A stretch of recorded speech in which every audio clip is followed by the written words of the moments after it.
প্রিয় শিক্ষার্থীরা, আজকে তোমাদের সাথে আমি আলোচনা করব কিভাবে আমরা মুখে মুখে গসাগু নির্ণয় করতে পারি। খুব মজার ব্যাপার না যে মুখে মুখে কিভাবে আবার গসাগু নির্ণয়। হ্যাঁ, আজকে তোমাদেরকে আমি সেটাই শিখাবো যে কোনো ধরনের রাগ ছাড়াই মুখে মুখে কিভাবে আমরা গসাগু নির্ণয় করতে পারি। দেখো, আমরা বোর্ডে লিখেছি 8, 12, 24, 32 ও 36 এর গসাগু নির্ণয়। তাহলে কতগুলো সংখ্যার গসাগু নির্ণয় করার জন্য প্রথমেই তোমাকে খেয়াল করতে হবে ওই সংখ্যাগুলোর মধ্যে সবচেয়ে ছোট সংখ্যা কোনটি। সবসময় মনে রাখবে যে কতগুলো সংখ্যার গসাগু ওই সংখ্যাগুলোর মধ্যে যে সংখ্যাটি সবচেয়ে ছোট হয় সেই সংখ্যা হবে, না হয় ওই সংখ্যা থেকে ছোট হবে। আবারও কথাটা বলতেছি যে কতগুলো সংখ্যার গসাগু হবে ওই সংখ্যাগুলোর মধ্যে যে সংখ্যাটি সবচেয়ে ছোট, বা ওই সংখ্যা অথবা ওই সংখ্যা থেকেও আরো ছোট কোনো সংখ্যা।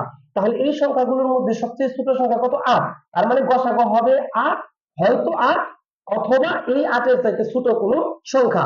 তাহলে আমরা যে কথাটি বলতেছিলাম যে সহজ পদ্ধতিতে মুখে মুখে গসাগু নির্ণয় করার জন্য প্রথমে আমাদের ওই সংখ্যাগুলোর মধ্যে ছোট সংখ্যাটি চিহ্নিত করতে হবে। তাহলে এই সংখ্যাগুলোর মধ্যে সবচেয়ে ছোট সংখ্যা কত? 8। এখন এই 8 দিয়ে তুমি দেখো বাকি কোন কোন সংখ্যার মধ্যে ভাগ যায়, অর্থাৎ বাকি কোন কোন সংখ্যাগুলো বিভাজ্য, সেই সংখ্যাগুলো আমরা কেটে দিব। তাহলে 12, 8 12 এর মধ্যে ভাগ যায় না। 8 24 এর মধ্যে ভাগ যায়, 3 8 24, এই জন্য 24টা আমরা কেটে দিলাম। এরপর 8 32 এর মধ্যে ভাগ যায়, 4 8 32। 8 36 এর মধ্যে ভাগ যায় না। তার মানে আমাদের কয়টি সংখ্যা বাকি রয়ে গেল? 12 এবং 36 দুইটি। তার মানে 8 সংখ্যাটি আমাদের গসাগু না। তাহলে এখন কি করতে হবে? এই যে ছোট সংখ্যাটি, এই ছোট সংখ্যাটিকে 2 দিয়ে ভাগ দিতে হবে। কত দিয়ে ভাগ দিতে হবে? 2 দিয়ে ভাগ দিতে হবে। তাহলে 2 দিয়ে যদি আমরা 8 কে ভাগ দেই তাহলে কত হয়? 4। এখন আমরা এই 4 দিয়ে বাকি সংখ্যাগুলোকে দেখবো ভাগ যায় কিনা। তাহলে 4 12 এর মধ্যে ভাগ যায় 3 বার, তাহলে 12টা কেটে দিলাম। আর 4 36 এর মধ্যে যায় কতবার? 9 বার, 36টা কেটে দিলাম। আর 4 8 বার 8 এর মধ্যে যায়।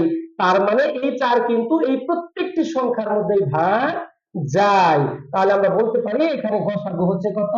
4। কোনো কারণে যদি তুমি দেখো এখানে 2 দিয়ে যে ভাগ করে 4 হলো, সেই 4 দিয়ে এইখানে যে বাকি সংখ্যাগুলো রয়েছিল সেখানে একটি বা দুইটি সংখ্যার মধ্যে ভাগ যাচ্ছে না, তখন তোমাকে কি করতে হতো? এই যে 8 ছোট সংখ্যা সেটাকে 3 দিয়ে ভাগ দিতে হবে। এখন 3 দিয়ে তো আর 8 কে ভাগ যাবে না, এই জন্য কি করতে হতো? 4 দিয়ে ভাগ দিতে হতো।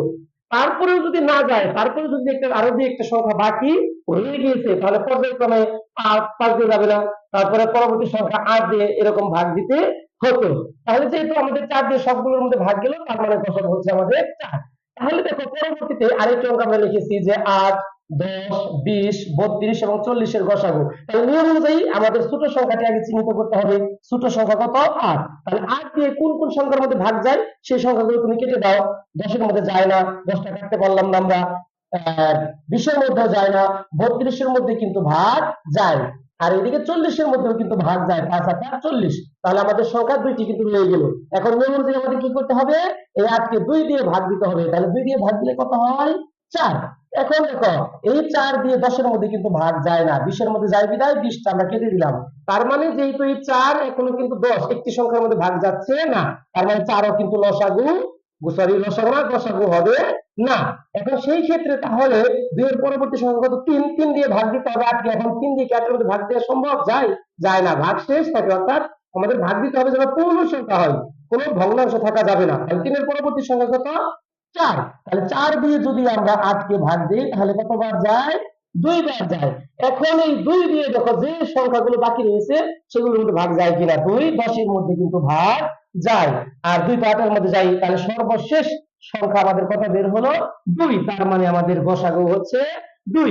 তাহলে প্রিয় শিক্ষার্থীরা, আশা করি কিভাবে মুখে মুখে সহজেই গসাগু নির্ণয় করা যায় তোমরা এই বিষয়টি বুঝতে পেরেছো। সকলকে